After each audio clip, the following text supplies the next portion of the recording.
नमस्कार मंडळी, मी निशा स्वागत करते तुम्हा सगळ्यांचे आपल्या मराठी जेवण ह्या चॅनलवर। सर्वप्रथम सगळ्या माझ्या गोडताईंना श्री स्वामी समर्थ। आणि व्हिडिओ पूर्ण बघा कारण व्हिडिओ खूप इंटरेस्टिंग होणार आहे। तर पिल्लू आत्ताच उठलेलं होतं आणि खूप असं चिडचिड होत होती त्याची। म्हणलं चला त्याला मस्त एक आमलेट करून देऊयात आणि आमचा सुद्धा चहा वगैरे घेतला आम्ही। संध्याकाळची वेळ होती, 5-5:30 वाजले असतील। त्याला 5-5:30 वाजता उठला का मग त्याला काहीतरी खायला करून देते, मग खाल्लं का तो खेळतो आणि मग मी माझी कामं करायला मोकळी होते। संध्याकाळचा चहा पाणी सगळं झाला आणि किचन तुम्हाला माहिती आहे किती भरत असतो, थोडं सुद्धा काही केलं की किचन लगेच भरतो आपला। म्हणून मग स्वयंपाकाच्या आधी जे आहे किचन क्लिनिंग करून घेते मी संध्याकाळचं। भांडे वगैरे लगेचच सगळे घासून पुसून घेतले, किचन वगैरे सगळं असं पुसून लुसून घेतलं की मग आपल्याला स्वयंपाक करायला किचन असं स्वच्छ मिळतो संध्याकाळी। आणि खूप असं म्हणजे पॉझिटिव्ह सुद्धा वाटतं स्वयंपाकाच्या वेळेस। नाहीतर मग किचनवर असा पसारा असला की मग स्वयंपाक करायला सुद्धा खूप असं बोर होतं। पुसून वगैरे घेते कारण पावसाळा आहे, वास सुद्धा खूप येतो आणि ते चासणं म्हणतात त्याला, ते सुद्धा खूप फिरतात। म्हणून मग पुसून घेतलेलं चांगलं सगळं किचन असा कोरडा केला छानपैकी। आणि त्यानंतरनं जे आहे बाळाला हे मी मखाना आणलेला होता, त्याच्या रेसिपीज करून म्हणलं त्याला खाऊ घालू, कारण आहे ना तो सध्या काही खातच नाहीये म्हणून खूप असं त्रास देत आहे। म्हणून माझा ट्राय असतो की थोडंसं वेगळं वेगळं करून त्याला खायला घालते असं काहीतरी। मग म्हणून घेऊन आले, आता बघू तो खातो की नाही असं। तर मखाना एका डब्यात असा भरून ठेवला। अशीच किरकोळ मग कामं असतात ती करून घेते मी संध्याकाळच्या वेळेत। आणि भात टाकायचा होता, म्हणजे संध्याकाळची वेळ झाली मग स्वयंपाकाला घेतला, भात टाकून देते आधी। मग पीठ वगैरे भिजेपर्यंत भात आपला मस्तपैकी शिजून जातो, कारण कुकरमध्ये मी एवढं थोडासाच भात असतो म्हणून कुकरमध्ये लावत नाही।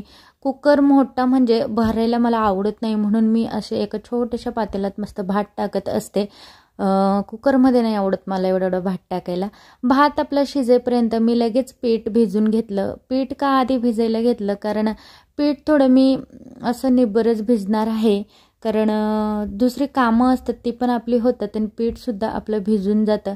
पण मी लगेच जे आहे पोळ्या करून घेतल्या, कारण म्हणलं चला आज भात केला आणि लगेच पोळ्या करून घेते।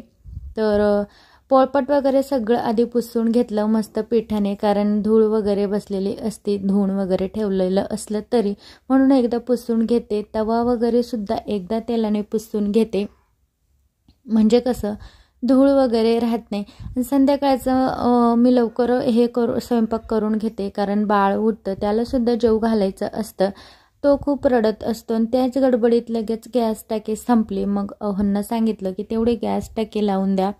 असं मध्येच गॅस वगैरे काही संपला की मग थोडंसं हेच होतं की आपली स्वयंपाकाची लिंक तुटून जाते आणि तवा वगैरे तापलेला असतो तो सुद्धा गार पडतो। तर असं आज रविवार होता, श्रावण चालू होणार होता म्हणून मच्छी आणलेली होती आणि मस्त मच्छी फ्राय आणि भाजी असा आमचा बेत ठरलेला होता। तर मच्छी निम्मी सुकी आणि म्हणजे निम्मी फ्राय करायची होती, निम्मी मच्छीची आम्हाला भाजी करायची होती। मग अहोंना म्हणलं की तुम्हीच फ्राय करा मी भाजी करते। खरं तर मलाच म्हणजे मी केलं असतं पण मला करायचं नव्हतं, म्हणून मी त्यांना म्हटलं की तुम्ही फ्राय करा आणि मी भाजी करते। तर त्यांनी सुद्धा ऐकलं आणि मग त्यांनी घेतलं फ्राय करायला, कारण त्यांना मच्छी खूप आवडते फ्राय केलेली। आणि इथं भाजीपाला आणलेला होता, तर सासूबाई तेच निवडत बसल्या होत्या। खूप असा भाजीपाला आणलेला होता आणि फ्रीजमध्ये सुद्धा जागा नव्हती, असा एकत्रच सगळा भाजीपाला आणला की मग फ्रीजमध्ये सुद्धा असं कोणतं काय कुठं ठेवू असं होतं। पण रोज रोज भाजीपाला आणायला सुद्धा जमत नाही, म्हणून मग एकदाच आणलेला बरा। सगळे ज्याच्या त्याच्या कामात असतात। आणि हे मच्छी जे आहे जे आपलं चिकन टिक्का मसाला येतो त्याच्यातच आम्ही फ्राय करणार आहे, कारण त्या मसाल्यात सुद्धा खूप छान मच्छी फ्राय होते. त्याच्यात काहीही टाकायची आपल्याला गरज येत नाही. रेडीमेड मसाला असतो तो, त्याच्यात सगळं ऑलरेडी असतं, म्हणून फक्त आपल्याला तो मिक्स करायचा असतो आणि त्यात मच्छी वगैरे मस्त अशी कालून घ्यायची. त्यानंतर ना इथं फ्रीज उघडून सासूबाईंचं चालू होतं की सगळ्या भाज्या व्यवस्थित निवडून वगैरे सगळ्या फ्रीजमध्ये ठेवायच्या. आणि मला पातळ भाजी मच्छीची करायची होती, म्हणून खोबरं, धना, कांदा हे सगळ्या गोष्टी ज्या आहेत, मी लसूण वगैरे त्या सगळ्या बारीक करून घेतल्या. आणि हो बोलले की ते मच्छी भिजलेली तशीच राहू दे. मी थोडं काम त्यांना बाहेर आलेलं होतं म्हणून ते गेले आणि मग तोपर्यंत मी माझ्या कामाला लागले. पातळ भाजी करायची होती, ती करायला घेतली. मग ते आले का ते करणार होते. तर इथं मस्त जे आहे ना, जो मसाला मी दळलेला होता तो सगळा मी फ्राय करून घेणार आहे. जोपर्यंत त्याचं ते पाणी हे होत नाही सगळं, म्हणजे आपला फक्त मसाला असा तेलासारखा होत नाही तोपर्यंत मी त्याच्यात मसाले आपले म्हणजे आपला घरचा काळा मसाला, लाल मिरची वगैरे हे जे तिखट मसाले असतात मी ते टाकत नाही. कारण असा जर मसाला भाजला नाही आपण, म्हणजे आपण जो कांदा खोबरं तो मसाला दळलेला असतो, वाटण दळलेलं असतं, ते वाटण जर नुसतं असंच लगेच आपण मसाला त्याच्यात आपले घरचे मसाले टाकून दिले तर भाजीत चवीला लागत नाही आणि असं कच्चं काहीतरी लागत असतं भाजीत. त्यामुळं जो वाटण असतं आपलं ते खूप असं फ्राय होऊन आणि नंतरसुद्धा असं थोडं पाणी टाकून मस्त असं शिजून दिले की भाजी खूप छान लागते. आणि इथं ऑलरेडी मी गरम पाणी करून ठेवलेलं होतं, कारण गरम पाणी टाकलं की भाजीसुद्धा चवीला छान येते. असं गार पाणी टाकलं की मग भाजी चव देत नाही, म्हणून मग ऑलरेडी गरम पाणी करून ठेवते भाजीला. आणि त्यानंतर जे हे खोबरं आणलेलं होतं, तर आत्ता मी भाजीला काढलं तर बघितलं खराब झालेलं. कारण माझ्याकडनं एक चूक झाली की खोबरं फ्रीजमध्ये ठेवलं गेलं नाही.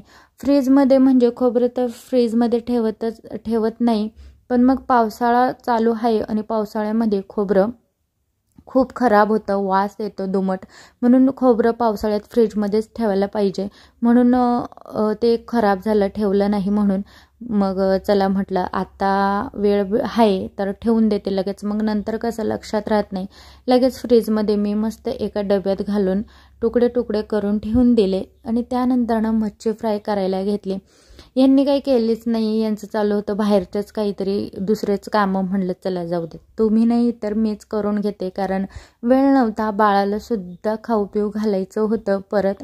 मग म्हटलं चला मीच पटकन करून घेते. परत जेवण वगैरे सुद्धा करायचं होतं. जेवण वगैरे करून परत सगळं आवरायचं सुद्धा होतं, किचन वगैरे सगळं क्लीन करायचा होता. इथं मच्छी फ्राय करून घेतली आणि मस्त हार्ट शेपची अशी सगळी मच्छी आहे, खूप छान होती, मला खूप आवडली. आणि एक जे आहे पीस सगळे तळून घेतले. जास्त तेल मी कढईत टाकलेलं नाही, कारण श्रावण लागणार आहे, मग ते तेल कुठं टाकायचं, ते वाया जाईल, म्हणून एक पीस होईना पण मी कमीच तेलात असं फ्राय केलं आणि खूप छान असे फ्राय झाले. त्यानंतर जे आहे जेवण वगैरे केलं, सगळं आवरलं आणि किचन आवरून सगळं किचन धुवायला घेतला. आणि जे बाटलीत होतं ते होतं आपलं गोमूत्र गाईचं, ते सगळं मी टाकलं, सगळ्या पाण्यात मिक्स केलं, कारण श्रावण लागणार आहे. घरात सुद्धा मी सगळं गोमूत्र असं शिंपडून दिले, कारण श्रावण लागणार आहे म्हणून सगळं घर आपलं पवित्र पाहिजे. आणि गोमूत्र म्हणजे असं आपण थोडंसं सुद्धा टाकलं तरी ती जागा पवित्र होऊन जाते, म्हणून पाण्यात सुद्धा मी गोमूत्र टाकून सगळं किचन साफ करून घेतलं, सगळं घर वगैरे पुसून वगैरे घेतलं. आणि सकाळी सुद्धा परत एकदा गोमूत्र असं सगळ्या घरात शिंपडून घेतलं, म्हणजे कसं सगळी जी आपल्या घरातील नेगेटिव्ह एनर्जी असते ती बाहेर निघून जाते. आणि त्यानंतर किचनसुद्धा सगळं व्यवस्थित छानपैकी स्वच्छ करून घेतला. आपले घासणे वगैरे सुद्धा स्वच्छ करून घेते मी रोज, कारण जे आपले अन्नाचे कण असतात ते घासणीत अडकलेले असतात आणि मग ते वास येतो, परत खूप असं घाण वाटतं, म्हणून घासणे वगैरे सगळं घासून घेत असते मी, धुवून घेत असते भांडे घासल्यावर. आणि बेसिनसुद्धा प्रत्येक वेळी मी घासून घेत असते, नाहीतर म्हणजे कोपरे आहे ते 4, त्याच्यात खूप अशी घाण अडकून जाते आणि वास खूप येतो. मग किचनसुद्धा लगेच पुसून घेते कपडा घेऊन, नाहीतर मग जे कण राहून जातात आपल्याकडनं त्याच्यावर झुरळ वगैरे येतात किंवा इतर गोष्टी येतात, म्हणून मग लगेच कपडा घेऊन सगळं किचन जे आहे सगळं क्लीन करून घेते. फरशीवर सुद्धा आपलं भांडे घासायचे, स्वयंपाकाचे सगळे शिंतोडे, तेलकट सगळं उडलेलं असतं, म्हणून एक हात मी सगळा फरशीवर मारत असते रोजच्या रोज किचन धुतल्यानंतरनं. आणि किचन अशा पद्धतीने सगळं क्लीन केलेलं आहे छानपैकी। तर चला बाय, व्हिडिओ कसा वाटला ते नक्की कमेंट करा।